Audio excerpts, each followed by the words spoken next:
नमस्कार दोस्तों, इस वीडियो में हम बात करेंगे कि इस वीक हमारे इंडियन मार्केट में क्या हो सकता है, कौन से इम्पोर्टेंट लेवल्स है जहाँ पे मार्केट आ सकता है, कहाँ से हम बाइंग कर सकते हैं, कहाँ से सेलिंग कर सकते हैं। ठीक है, और बहुत ही इम्पोर्टेंट वीक है।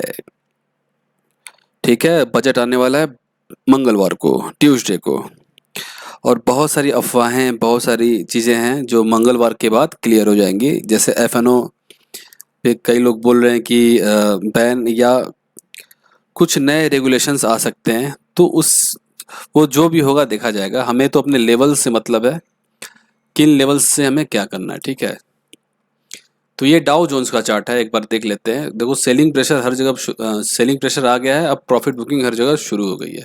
ठीक है, और नैस्डैक अगर हम चार्ट देखें तो वहाँ पे भी हमें ट्रेंड रिवर्सल होता हुआ दिख रहा है।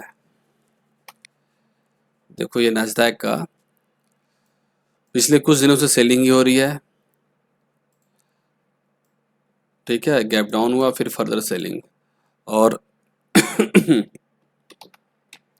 वीकली चार्ट अगर आप देखेंगे तो वहाँ भी हम देख सकते हैं कि ट्रेंड रिवर्सल का पैटर्न हमें मिला है। सबसे पहले तो ये bearish engulfing weekly time frame पे बना है, और ये ग्रीन और ये डोजी, ये तीनों कैंडल जब मिलाते हैं तो ये बियरिश रिवर्सल का पैटर्न है। मतलब यहाँ से मार्केट नीचे के लिए देखेगी। अब ये पैटर्न हमें ये बता रहा है। ठीक है, थोड़ा सा ऊपर नीचे यहाँ से हो सकता है, पर अल्टीमेटली जो ट्रेंड है अब वो नीचे की तरफ शिफ्ट होने वाला है। ठीक है, मुझे तो यही दिखाई दे रहा है यहाँ से।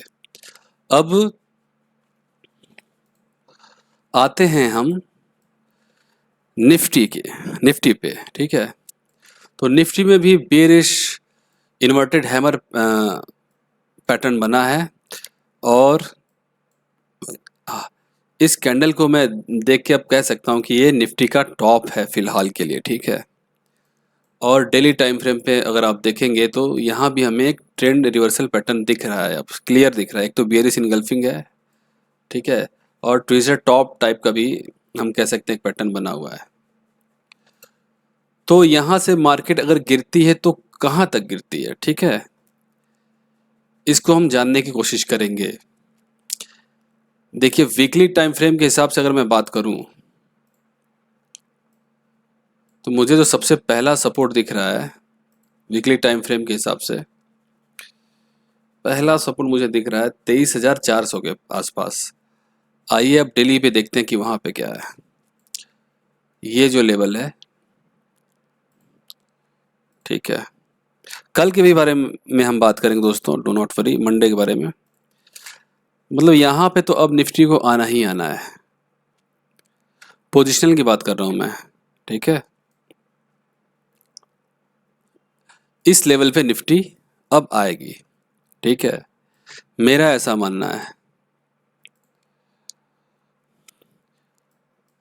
क्योंकि जब भी कोई ट्रेंड रिवर्स होता है दोस्तों तो वहां तक प्राइस गिरता है जहां से ट्रेंड शुरू हुआ था।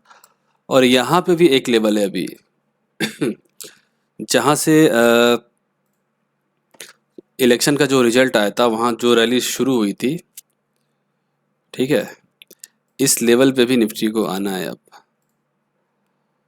ठीक है, मेरे हिसाब से मुझे टॉप बनता हुआ दिख रहा है, but I can be wrong, मैं गलत भी हो सकता हूँ। पर जो जो चीज़ें हैं, जो चीज़ें बन चुकी हैं, जो पैटर्न्स हैं, ठीक है, सेलिंग प्रेशर है वीकली डेली टाइम फ्रेम पे, वो तो यही कह रही हैं साफ साफ।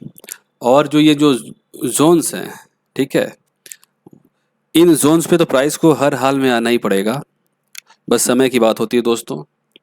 जैसे कि आइए चलिए फ्राइडे के बारे में बात करते हैं। ठीक है, उसको समझने की कोशिश करते हैं कि कैसे बड़े प्लेयर्स हमें बेवकूफ़ बनाते हैं। अगर आप देखेंगे दोस्तों, यहाँ से थोड़ी सी कंसोलिडेशन के बाद, ठीक है, एक रैली शुरू करते हैं वो लोग, और यहाँ तक ले जाते हैं, और लास्ट में एक ग्रीन कैंडल बनाते हैं। आपका ग्रीन, मेरा ब्लू है, मैंने बस इसी तरह चेंज किया हुआ है। ठीक है, ठीक है, मतलब थर्सडे वाले दिन, पिछले गुरुवार वाले दिन दबा के उन्होंने बाइंग किया। ठीक है, क्योंकि रिटेलर्स का जो सेंटिमेंट वो बुलिश है, तो लास्ट तक उन्होंने सबको बढ़िया से बुलिश बना दिया, ठीक है। और मुझे भी एक डाउट हुआ यार कि यहाँ पे एक लेवल बना हुआ है मार्केट का, वहाँ पे तो उसको आना ही आना है हर हाल में, पर इसको क्या हो गया कि अचानक से भाग रहा है, ठीक है। कौन सा लेवल था वो, मैंने टेलीग्राम पे शेयर किया था दोस्तों, और मैंने बोला है कि इस लेवल पे तो आना ही पड़ेगा। ये लेवल है 24,394 वाला लेवल, ठीक है। आइडली मार्केट को गुरुवार वाले ही दिन आना था, पर बड़े प्लेयर्स ने गेम खेला, सबको अच्छा से बुलिश बनाया, और देखो नेक्स्ट स्टेप जितना उन्होंने मार्केट को उठाया था आराम से ख़त्म कर दिया सब, ठीक है। तो मैंने ये महसूस किया, ये एक्सपीरियंस किया है, महसूस नहीं, कि जब भी ट्रेंड रिवर्सल होता है दोस्तों ना, तो सेंटीमेंट का फ़ायदा उठा के रिटेलर्स को बेवकूफ़ बनाते हैं। मार्केट को गिराने से ठीक एक दिन पहले उन्होंने मार्केट को बुलिश किया, ठीक है। तो इस तरीके से वो लोग रिटेलर्स को फंसाते हैं, ठीक है। मतलब अपना पोजीशन वो एग्जिट कर जाते हैं, बाकी जो जो लोग बैठे हैं वो बैठे रहें, कहने का मतलब ये है। तो खैर, अब हम बात करते हैं कि कल क्या हो सकता है। ग्लोबल मार्केट रेट क्लोज हुआ है आपका, गिफ्ट निफ्टी करीब करीब 100 पॉइंट्स डाउन दिखा रहा है, ठीक है। पर इसके अलावा दोस्तों जो रिजल्ट्स आए हैं बड़े कंपनीज की, जैसे रिलायंस हो गया, ठीक है, विप्रो हो गया, इनके रिजल्ट्स अच्छे नहीं आए हैं। और हमें ये पता क्यों चल रहा है, देखो फंडामेंटल एनालिसिस तो मैं नहीं करता हूँ। जो रिलायंस का एडीआर है वो करीब करीब 4-4.25% माइनस में क्लोज हुआ है ग्लोबल मार्केट में, और जो विप्रो का एडीआर है वो करीब करीब 11.5% डाउन है, ठीक है। पिछली बार जब ऐसा हुआ था विप्रो इतना परसेंट डाउन था तो अच्छा खासा गैप डाउन मार्केट खुला था, ठीक है। तो इस बात की प्रोबेबिलिटी बहुत हाई है कि मार्केट गैप डाउन ही खुलेगा, ठीक है। और एक और कंफर्मेशन ये है कि जो सेलिंग हुई है, ठीक है, जो सेलिंग हुई है बड़े प्लेयर्स ने शॉर्ट कवरिंग लास्ट तक नहीं की, कोई भी ग्रीन कैंडल आपको नहीं मिलेगी। मतलब वो अपने शॉर्ट्स को कैरी करके गए हैं कि भाई मार्केट को नीचे खोलना है, ठीक है। ये एक बात हुई है। तो ये करीब करीब तय है कि मार्केट कल गैप डाउन होगा, लेकिन मार्केट कुछ भी कर सकता है, लेकिन अभी जो चीज़ें हुई हैं उनके हिसाब से यही दिख रहा है, ठीक है, गैप डाउन। और कल अगर गैप डाउन होता है तो ये बात आप समझ लेना कि गैप फिल नहीं होगा, ये भूल जाना कि गैप फिल होगा, ठीक है। वो गैप फिल नहीं होगा। ये गैप की कई सारी थ्योरीज हैं, उसके बेस पे मैं कह रहा हूँ, और मैं इसको आपको समझाना जो नैस्डैक के चार्ट पे, तो मैं आपको दिखाता हूँ कि नैस्डैक में अभी रिसेंटली एक गैप डाउन हुआ था, लेकिन वो गैप फिल नहीं हुआ है, ठीक है। तो कल अगर गैप डाउन होता है तो आप गैप फिल होने के चक्कर में मत पड़ना, ठीक है। ये क्या हो गया, अच्छा, ठीक है दोस्तों। फर्दर सेलिंग भी आ सकती है गैप डाउन के बाद। तो आइए दोस्तों देखते हैं कि क्या हो सकता है यहाँ से। एक सेकेंड, ये, हाँ, अब सिंपली देखो हम लेवल्स के बारे में बात करते हैं, ज़्यादा क्या करना है एनालिसिस, ठीक है। बैंक निफ्टी को भी हम देखते हैं। मुझे तो सच पूछो तो मुझे तो एक और डाउट हो रहा है कि कल ही कहीं ना बहुत दबा के ना सेलिंग हो जाए, ठीक है। एक ऐसी फीलिंग मुझे आ रही है, पर फीलिंग आ रही, फीलिंग तो गलत भी हो सकता है, कहीं कल ही ना इस लेवल पे ला दें 23,500 के लेवल पे दोस्तों, ठीक है। पर इसके चांसेस कम है, ठीक है, इसके चांसेस बहुत कम है कि कल ही इस लेवल पे ला देंगे निफ्टी को। चूंकि रिजल्ट्स अच्छे नहीं आए बड़े प्लेयर्स के, तो ऐसा हो भी सकता है, कोई बड़ी बात नहीं है, पहले भी हुआ है।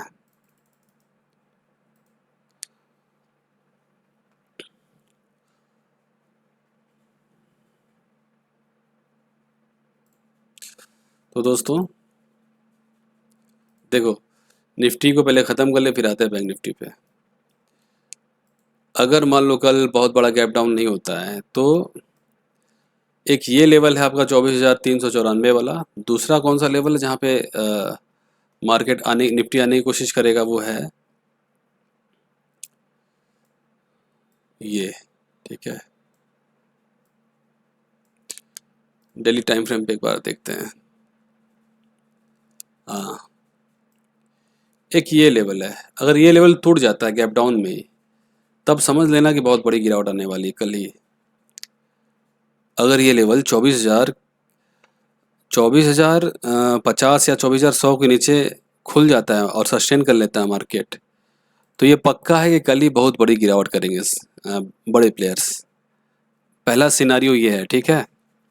दूसरा सिनारियो ये है कि बहुत बड़ा गैप डाउन नहीं होगा, 100-150 पॉइंट्स होगा और यहाँ पे मार्केट सपोर्ट लेगा और यहीं से ऊपर नीचे साइडवेज कर सकता है, ठीक है। ये बाइंग जोन है हमारा कल के लिए, अगर आता है मार्केट यहाँ पे तो, ठीक है। अगर मान लो मार्केट फ्लैट ही खुलता है तब क्या करेंगे? फ्लैट खुल गया या फ्राइडे के रेंज के, फ्राइडे के दिन जो ट्रेडिंग हुई थी निफ्टी में उसके भीतर खुल गया, मान लो कुछ भी हो सकता है मार्केट में, तब समझ लेना इसी रेंज में रह जाएगी मार्केट। मतलब फ्राइडे के हाई के पास जाएगी, फिर वहाँ से सेलिंग आएगा, ठीक है। ये सिनेरियो रहेगा और यहाँ पे एक सप्लाई जोन भी बन चुका है, ठीक है दोस्तों। टॉप में इसलिए कह रहा हूँ ना कि यहाँ पे एक सप्लाई जोन भी बन चुका है कि यहाँ पे जब भी दोबारा अगर निफ्टी आएगी तो यहाँ से सेलिंग दबा के होगी, ठीक है। तो दो सिनेरियो आपने समझ लिया। जो बाइंग का हमारा लेवल है कल के लिए, ये लेवल है 24,200 वाला लेवल, मार्क कर लो लाइन को, ठीक है। नीचे स्टॉप लॉस रहेगा और गैप, देखो गैप फिल नहीं होगा 90% केसेस में, 90% केस में गैप कल फिल नहीं होगा, ऐसा मेरा मानना है, ठीक है। बाकी आप अपने रिस्क के हिसाब से अपना ट्रेड करिएगा। और ये तो हो गई निफ्टी की बात। और हाँ, अगर मान लीजिए बहुत बड़ी सेलिंग आती है, ठीक है, कल, तो कौन सा सपोर्ट रहेगा? तो सीधा से यही है जो मैंने आपको बताया दोस्तों, 23,500, 550, ये एरिया है जहाँ पे मार्केट रुकेगी सीधे, ठीक है। और कहीं कोई सपोर्ट बचा नहीं है, पहला सपोर्ट है, ठीक है। तो ये सब सिनेरियोज हैं, लेवल्स हैं, आप देख के रखिएगा। बाकी मैं टेलीग्राम पे मुझे कोई चीज़ समझ में आएगा तो शेयर करूँगा निफ्टी के बारे में, ठीक है। अब बैंक निफ्टी को देख लेते हैं, एक बार मिड कैप को देख लेते हैं, ठीक है। मिड कैप को देख लेते हैं कि मिड कैप में क्या हुआ है, क्योंकि मिड कैप की एक्सपायरी भी है ना।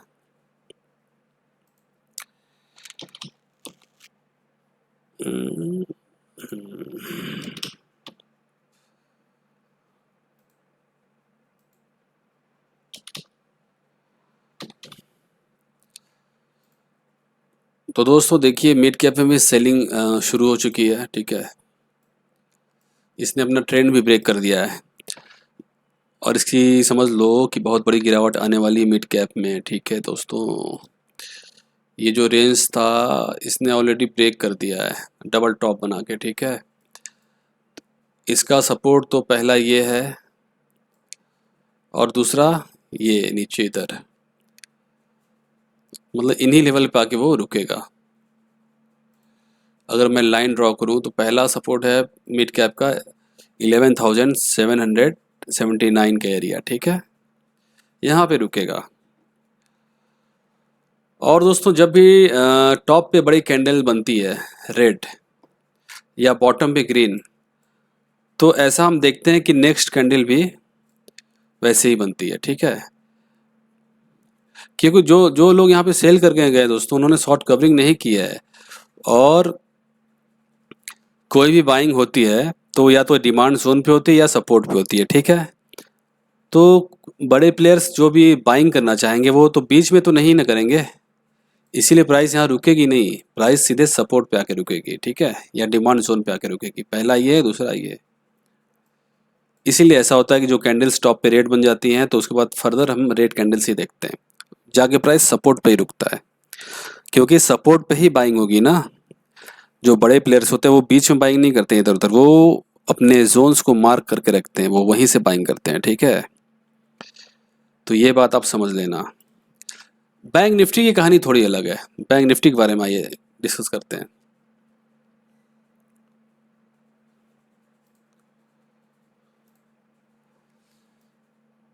अब बैंक निफ्टी मेरे कुछ लेवल्स, कुछ पॉइंट्स है जो आपके साथ शेयर करना चाहूँगा। देखो यहाँ पे एक पॉइंट है,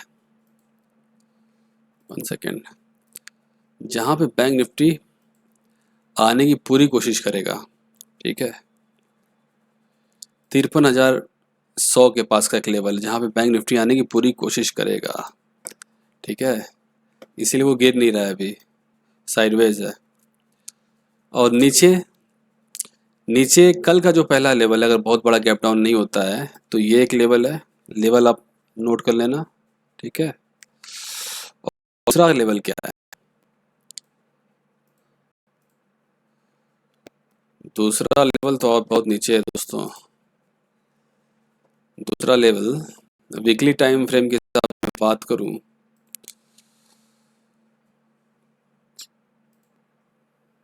तो ये है, दूसरा लेवल बैंक निफ्टी का ये है। और इस लेवल पे बैंक निफ्टी हर हाल में आएगा, ठीक है।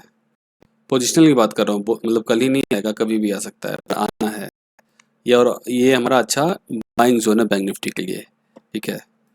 पोजिशनल लेवल्स मैं आपको बता रहा हूँ। तो एक यहाँ पॉइंट है जहाँ बैंक निफ्टी जाने की कोशिश ज़रूर करेगा, टॉप में, ठीक है। हो सकता है बजट वाले दिन वोलेटिलिटी के लिए इन पॉइंट्स का यूज किया जाए। तो यहाँ पे ये मेरा सेलिंग एरिया है, ठीक है। अगर बैंक निफ्टी 53,300 के या 171 के लेवल पे आता है तो मेरे लिए सेलिंग एरिया। यहाँ पे मैं बियर कॉल स्पीड बना सकता हूँ या फ्यूचर हेज स्पीड बना सकता हूँ, ठीक है। मतलब फ्यूचर हेज कर सकता हूँ सेल करके, फ्यूचर सेल कर दिया और कॉल बाई कर दिया, ठीक है। ये कर सकते हैं, या निकेट पे जाया जा सकता है, ठीक है। डिपेंड करता है आपके रिस्क एपेटाइट पे। मतलब बेरिश स्ट्रेटजीज हम बना सकते हैं। मेरे लिए क्या होता है, सिंपल सा होता है दोस्तों, बियर कॉल स्प्रेड या बुल पुट स्प्रेड, ठीक है। इस तरीके से मेरे लिए सिंपल है, बहुत कॉम्प्लेक्स नहीं करता हूँ। टॉप पे सिंपली आप हेज कर दीजिए जो आपने पोजीशन सेल किया है, सेफ्टी के साथ आप ट्रेड कर सकते हैं, ठीक है। तो बैंक निफ्टी के लिए ये एक रेंज है बजट के लिए, ठीक है। अगर ये लेवल कल टूटता है तभी हम बैंक निफ्टी में नीचे वाला लेवल देखेंगे, 50,117 वाला ये लेवल, ठीक है। यहाँ से ही मैं बाई करने की कोशिश करूंगा, बीच में कहीं से बाई नहीं करूंगा। इंट्राडे में स्कैल्पिंग कर सकता हूँ कहीं से अगर कोई पैटर्न वगैरह दिखेगा, पर जो अच्छा बाइंग एरिया दोस्तों वो यही है बैंक निफ्टी में। तो जो लेवल्स मुझे इम्पोर्टेंट दिखाई देते हैं दोस्तों, मैंने वो आपके साथ शेयर कर दिया है निफ्टी और बैंक निफ्टी में। निफ्टी का टॉप मुझे बनता हुआ दिख रहा है, ठीक है। और बैंक निफ्टी में थोड़ा सा टॉप में अभी कंफ्यूजन है, ठीक है। बैंक क्योंकि निफ्टी ने अपने ऑल टाइम हाई को थोड़ा ज़्यादा ऊंचा कर दिया है, बैंक निफ्टी उस हिसाब से भी भागी नहीं है, ठीक है। तो हो सकता है बैंक निफ्टी इस लेवल को ब्रेक करके थोड़ी रैली दे, ये भी एक पॉसिबिलिटी है, ठीक है। तो बैंक निफ्टी में थोड़ा सा सावधान रहने की ज़रूरत है। यहाँ पे मुझे पूरी क्लियरिटी अभी नहीं मिल रही है, ठीक है। अगर ट्रेडिंग आवर्स में बैंक निफ्टी इस लेवल पे आएगा तभी मैं सेल करूँगा, ठीक है। और अगर बैंक निफ्टी को ऊपर जाना होगा दोस्तों तो गैप अप करके इस लेवल के ऊपर आएगा, ठीक है। तो बैंक निफ्टी में इस तरीके से हम काम कर सकते हैं। बाकी HDFC बैंक के रिजल्ट्स, कोटक बैंक के रिजल्ट्स, मुझे तो फंडामेंटल एनालिसिस आती नहीं है, ना मैं उतना उसको स्टडी करता हूँ। मैं सिर्फ अपने चार्ट पे ही भरोसा रखता हूँ दोस्तों, ठीक है। तो कोई कह रहा है HDFC बैंक का रिजल्ट अच्छा है, कोई कह रहा है ख़राब आया है। तो अगर ख़राब आया रहेगा तो ये मान के चलो कि कल बैंक निफ्टी में ज़बरदस्त गैप डाउन होगा। निफ्टी में तो मान लो रिलायंस वगैरह का एडीआर, विप्रो का एडीआर डाउन है, तो कंफर्मेशन है गैप डाउन का, ठीक है। पर अगर HDFC बैंक का रिजल्ट मार्केट ने पॉजिटिवली नहीं लिया तो बहुत बड़ा गैप डाउन होगा, जैसे पिछली बार हुआ था। करीब करीब 1500 पॉइंट्स का गैप डाउन हुआ। तो दोस्तों ना, कुछ वैसा ही कल गैप डाउन हो सकता है। तो ये जो लेवल मैंने आपको बताया है बहुत ही इम्पोर्टेंट लेवल है, ठीक है, ध्यान देना। वैसे भी मैं रेगुलर वीडियो बना नहीं रहा हूँ, मुझे लगा शेयर करना चाहिए मेरा व्यू आपके साथ, ठीक है। तो दोस्तों आशा करता हूँ ये वीडियो आपके लिए यूज़फुल होगी, ठीक है। मिलते हैं नेक्स्ट वीडियो में। कुछ नया होगा तो मैं ज़रूर अपने टेलीग्राम चैनल पे अपडेट करूँगा। और यूट्यूब में देखो, मुझे चीज़ें करनी तो है पर मुझे फ़िलहाल टाइप मिल नहीं पा रहा है। दिक्कत ये है, एनालिसिस में ही मेरा इतना समय चला जाता है, प्लस ट्रेडिंग में, कि बाकी चीज़ों के लिए मुझे टाइम मिल ही नहीं पा रहा है। उसके अलावा भी दोस्तों मेरा म्यूज़िक का काम है, ठीक है, बहुत सारी चीज़ें हैं। तो दोस्तों सी यू, टेक केयर। सावधानी से लेवल से ट्रेड करिएगा, अपने लेवल से सबसे सेफ वही होता है। तो दोस्तों मिलते हैं नेक्स्ट वीडियो में।